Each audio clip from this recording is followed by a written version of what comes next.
I'm Rachel Hosker and I'm Archives Manager for the University of Edinburgh, and my colleague Claire Knowles is Library Digital Development Manager. So we're from different disciplines. I'm an archivist and Claire's a developer. So we've been working together on a number of projects, and we hope we're able to sort of share some of them with you today and how that's really helped us think about what we do. It's my job to start us off sort of setting the scene. So, there are a number of reasons that we got ourselves into developing crowdsourcing resources for our collections, and we are just experimenting at the moment, so we're sharing what we're doing, good or bad. And Claire would be able to tell you about my frustration with the difficulties that we have in getting people to use our collections. They are used, but we know parts of them aren't, and we're wondering why, because we know they're brilliant. I often get frustrated when I hear, I didn't know that the University of Edinburgh had that collection or that item. You think, we've been telling you, and we put it on social media, it's on the website, we had a news story about it. The number of ways we've shared things and people still don't know. Part of this can be an inherent issue of being part of an ancient university where there's a long, highly academic, unsurprisingly, reputation, and people just don't think that they can come and use our collections, that they're for staff, they're for students, they're for academics. And as I said, this is despite many attempts to try and sort of show people that that's not the case. We wanted to try and find an approach where we could allow people to enjoy the collections and have fun in a way that is different to what researchers do. And we needed people to get over that sort of perceived view of privilege and understand that everyone was welcome. Another issue that we had was that our vast collection of digital images had metadata issues, and I'm expecting groans around the room at this point. Everyone has lots of images of their collections. Is your metadata up to scratch in the information about them? And I've chosen this image in particular to illustrate that point. It's from an incunabula that we hold, and nowhere in the metadata for the image does it say Noah's Ark. Nor does it tell us about all the lovely animals, including the mythical mermaids, the dog, the cat and the rat that's on the deck of the boat. So if you're wanting to look for an image of Noah's Ark or an image of a cat, then you couldn't search and find this image. We have high quality images. We're very lucky to have a fantastic digital imaging unit. But we'd inherited some images, or images had been done through user orders where metadata wasn't captured, it was taken from other places than the authoritative catalogues. So how were we going to sort this out? We're thinking about how our catalogues and our discoverability met user needs. Did an ISAD-G professionally created description cover all the bases? Did a rare book catalogue entry have enough information to describe images like this? The answer was no. This meant we had to think about how we could capture that information, about what you could see, so the visual elements, as well as the integral what it was. So, we also needed to think, therefore, about the visual elements of what we were doing. And when we exhibited things, because we work in it's not just archives, we work with museums, we work with exhibitions officers, we all are in the same office and pot together. So working across all of those sectors and all of the standards, we frequently ask each other these checks and balances to ensure we don't get too precious about our professional practice. It is important, but we need to keep fresh and we need to just check, can we do it differently and do it as well or better? Description is one area where we've had a lot of discussion and shared new practices to enable better discovery. And at a recent ICA conference in Reykjavik, Sarah Higgins discussed whether ISAD-G was implemented too rigidly. And even as an archivist, I must agree with her on that, because it's supposed to be flexible and it can be implemented too rigidly. Claire and I were also involved in assisting our musical instruments museum. You'll see a piccolo at the top there. And we were thinking about how we describe these musical instruments in a new way. The collection had been developed historically in a very academic way, and a new museum is due to open next year, and we have to think about how we then engage other audiences than the academic. We wanted to do that, but without losing the authoritative metadata. How could we do both? There was a great conversation in one of our workshops where we were thinking about this. How do we do this? We started out, pick an instrument. We picked a piccolo. And everyone was like, how do you describe a piccolo? How do you describe the sound, what it looks like, what it does? And so a colleague started off with, did you know the piccolo is not for girls? And we were like, why? Why is the piccolo not for girls? Well, apologies for this. I hope no one gets offended, but it was because it was thought of as too phallic in shape. So there was a good story that goes behind that as well. So it was that historical... Anybody who wants that story, see you later. Yeah. The historical fact is interesting enough and can draw people in. So we thought those one-liners, and then you get the method, and you see in this pyramid that kind of method that we developed. So we've called it the Piccolo Method. So we start with the technical details and the linking to the academic description, followed by a 50-word description, images, audio, video files, and then the one-liner. So this is an example of what we were doing for a recent exhibition, which is all the technical information on the side, some of that which links through to very academic descriptions, and then a one-liner at the top, too sacred for frequent use, which is a quote by Felix Mendelssohn about the tenor trombone. So it's trying to kind of get that balance, and we're not losing our authoritative information. So this is going back to the gamification element. So one of the issues we have, as Rachel's described, is the lack of metadata, and it's very much the say what you see metadata, and that's what we've created our metadata games from. So these aren't GTA or Donkey Kong, they're very simple games. So why have we done this? Well, this is another example from the archives where we have the descriptive metadata, but nowhere does it say triangles, circles, what you can see in the image. And here's another, this is my favourite example from the art collection. So we have the title of the painting, the painter, but that doesn't really describe, nowhere in our metadata does it say fish tank or island or sea. And it's those keywords that make it really easy to find this item in the collection. So first of all, we created our games for volunteers and interns. We're really lucky that we have a great variety and team of volunteers and interns that come and help us. And we wanted somewhere that they can easily go and add additional metadata without saying, so you need a log on, and you need to do this, and it's this box here. So what we did is we created a simple web app that has the image and a box. And then they go and put the extra tags in. So it's mainly subject words. It is very much say what you see. So we took this and we found that people are liking this, and we took it out and other people wanted to do it. So we created it and put it online. So at the moment we have 3 games. We have Tag It, Find It, that's our art collection, and very much for people to add the additional information. Our art collection varies greatly in the amount of metadata. After our merger with Edinburgh College of Art, our art collection has grown. And we have Tag Images Online, which is for our gallimorphy or miscellaneous collection, and they very much come from readers' orders. So they're ones where we've got the minimal metadata just to get the items online to give to people.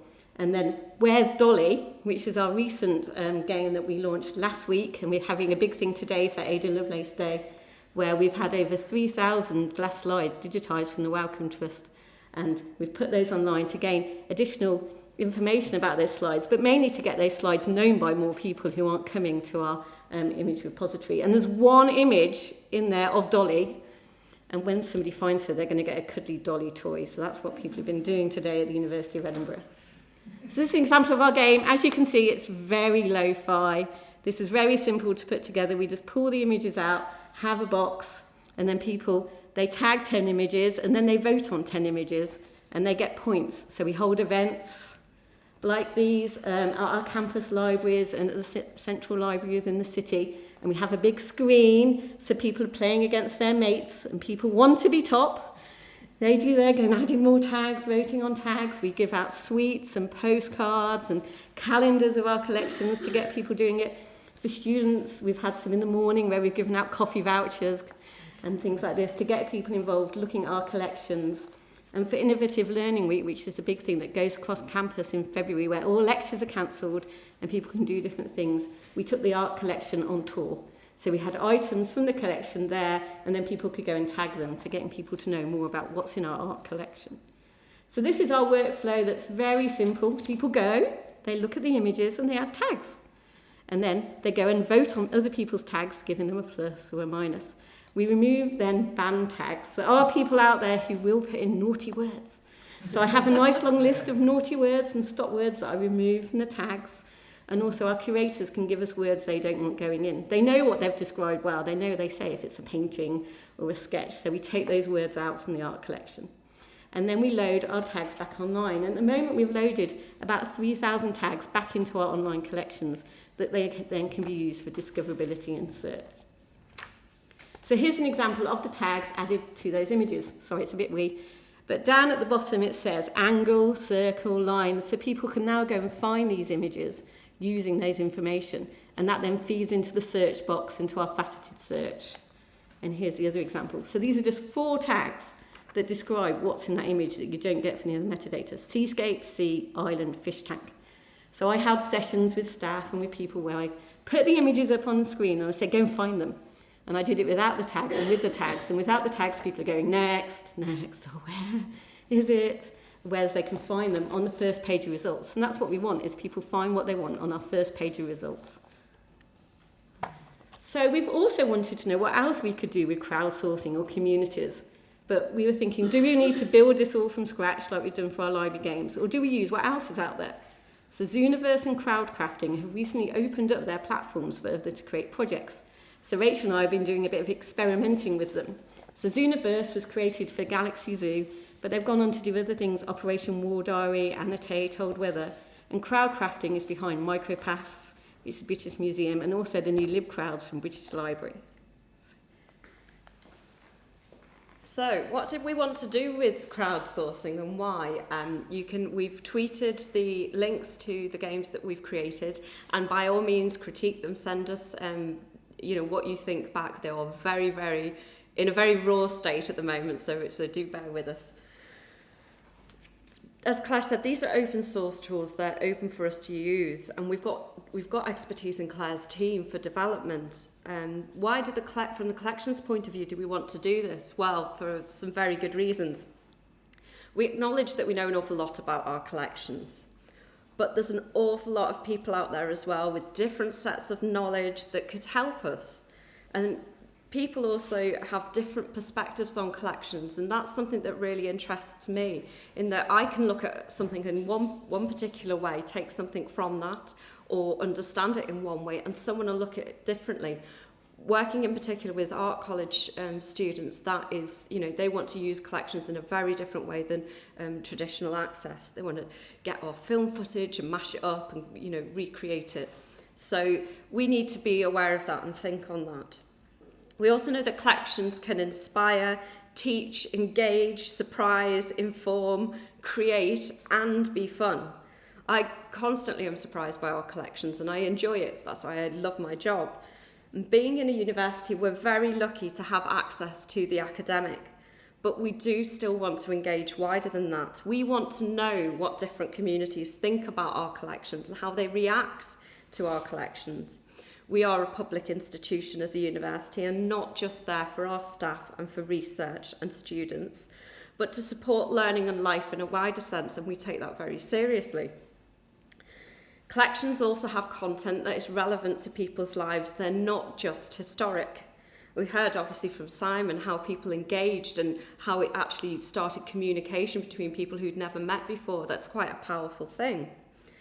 They do allow debates, and they question assumptions, practices, society. They allow for that reflection, and there's a role there for our collections to do that. But how do we then put them out there so that they can be used?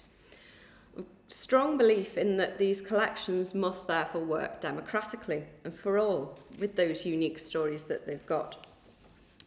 These are very idealistic ideas, and I'm not apologising for it at all. But to establish a strong argument for crowdsourcing, we also had to think about the practical side of things. We can't get through all the detailed work we need to do on our collections ourselves. We also don't have all the skills to understand our collections fully. A good example of this, where we've started work looking at it, is my language skills are not great. I cannot speak Russian, Hungarian, Swedish, and many, many other languages. So if I go to look at a collection, it's just nothing. I can't get anything from it other than it's in a particular language. And I don't want us to settle for vague descriptions like we're currently dealing with legacy metadata.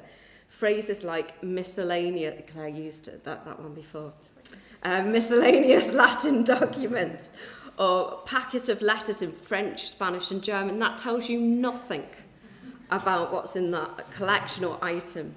And yes, it is a bit of a forever job. There are plenty of forever jobs in archives that we should not shy away from. And in adding visual metadata to traditional descriptions, it's quite a big job. So yes, we do need help. So our experiments with Zooniverse that I'll focus on for a minute, we thought, both from Claire's development skills, Claire could have done this with her eyes closed, but let's test Rachel and see what she can do with it as an archivist. So my needs for sharing the collections with her and sourcing help and looking at specific aspects where we needed that help. So we did set about having some fun, and it has been, hasn't it? So the first example we've got up there, and do have a look separately at the link, is looking at the letters of Lady Grange. Now that is we've got this set of letters that have a fantastic story of kidnap and intrigue behind them. And we thought, well, how can we use that, in a crowdsourcing project? Well, what we were able to do was set it up as a detective approach where users would go and they would look through the letters themselves, try and read them, underline people, places, dates, events, and try and piece together that information to understand the letters, understand what's going on, understand the story, and understand the collection. It also provided identification and analytical skills and paleography practice. So we know in the university that there are gaps in certain courses where paleography is needed. The students do struggle, and we're there to help with that. And we're hoping we can create more resources like that. The second experiment was with a test for language-based crowdsourcing, and that's linked again to paleography. So we've put a number of documents in various languages up on this particular site, and we're asking people to see if they can transcribe and translate them and identify which language they are. Because for me, some of the Eastern European languages I find difficult to distinguish between them. So yeah, if we've got help, then that's all the better. We have recently been awarded, we just found out yesterday, that a small amount of money to get an internship to help us with this. And we got a number of students as well, since we started talking about this, from our School of Languages and Literature that are keen to just come and help us with it. So there's help starting to come out of the woodwork already. Lastly, on this slide, I'm going to actually use this to tell you a little bit about what we liked and what we didn't. If you're thinking of using something like Zooniverse, it doesn't work straight away just like magic. The simple look is really great. It's very clean. There is a requirement for clarity in the questions, and the workflow is really great for guiding people through from one stage to the next. And it means you can tailor it to answer the questions that you most need help with. Most of all, it was easy to use for me, and it didn't take long to set up a couple of examples which are up there today. However, we found that off the peg, we couldn't order how the images appeared, the sequence of them, and we would have had to have created separate workflows for each image. We also found that we had to use the talk function as a workaround to get any transcription or translation work. Having been set up for Science Identification Project, this free text sort of approach was a little bit more tricky to sort of shoehorn in there. Ideally as well, the image would be next to where you can transcribe, but at the moment in that function it's above, so it's a bit of going up and down, which is very annoying. So Claire's going to just detail briefly our experimenting with crowdcrafting and what we've done there. So we decided to try and create the same BAMES projects in both systems. So this is crowdcrafting, And this is a classification, and you can easily go and create classification projects. You go in, it lets you do that. They've got more features coming soon. And what I really liked about this is that you can just connect it to Flickr. So we've got an account for the Centre of Research. So I could pull in 100 images rather than dragging and dropping and put them here and create some easy classifications. And this is based on animal, vegetable, mineral. And then I got a bit carried away when I realised that we had some that were none. And then this is a transcription game. And this, you need a bit more of HTML knowledge to go in and add things, but it's easy to set up. Though they don't host the images, you have to pull them from one of your servers. So that was a bit of a challenge to get working. For a long time I had loading PDF. But once I got that working, it was really easy to set up for transcription. So this is what we're hoping to do now, is to investigate how easy people find to use these projects with setup and what sort of data we get out. And what we're going to do with that when we get it? Well, this is, I'm going to whiz through this, a site we set up last year to get our collections online. And this is the one place we hope people go to find the rare and unique collections at the University of Edinburgh. So this is our collection description site that my team, as the techies, have been working very closely with the curators of the collections, because they know them best and they know what metadata they want to show, what images, etc. So this is our front page, and we wanted to make it really visual, because we've got some great looking stuff and we've got great photos. So our aim is to capture people. This would scroll. And then this is Rachel at the top doing a quick description of the archives, and then her and her team have worked on sort of classifying the archives. We don't have descriptions of every archive collection, because Rachel assures me that would be pages and pages and pages.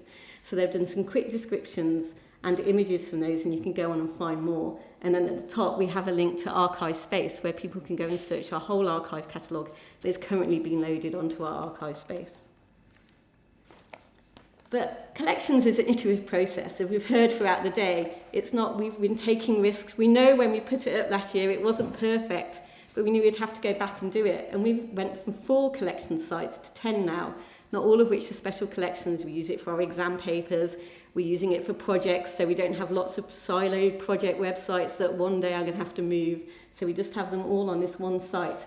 And we're focusing more now on our images and making them more attractive for people, and going back over sites and making them more responsive and focusing on different items and the Piccolo descriptions. So I'm going to end with one of our great images from our collections for the Hill and Adamson.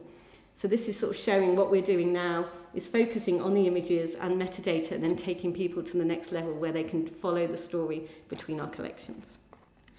Okay, so just before we finish, we are very much experimenting with this, and our work is in progress at the moment. So it's not perfect, but we are having fun with it. And that's, I think, a huge thing to remember, that we can do all of these things, but there's part of engagement is about having fun. Part about games or play, as we heard earlier, is about having fun. So we're enjoying it, other people are enjoying it. It does allow us to share collections, harness extra information. It allows us to build and enhance that discoverability while maintaining professionally developed to-standard descriptions and not compromising too much on that. It has challenged that approach to description and to metadata, and it's provided some really interesting cross-professional discussions, and we've all enjoyed that, even when they've got, quite heated, and we allow it to get kind of heated because it's more fun. Nobody's rude though. And it provides us with that fresh look and challenges us. That's no bad thing. Thanks for listening.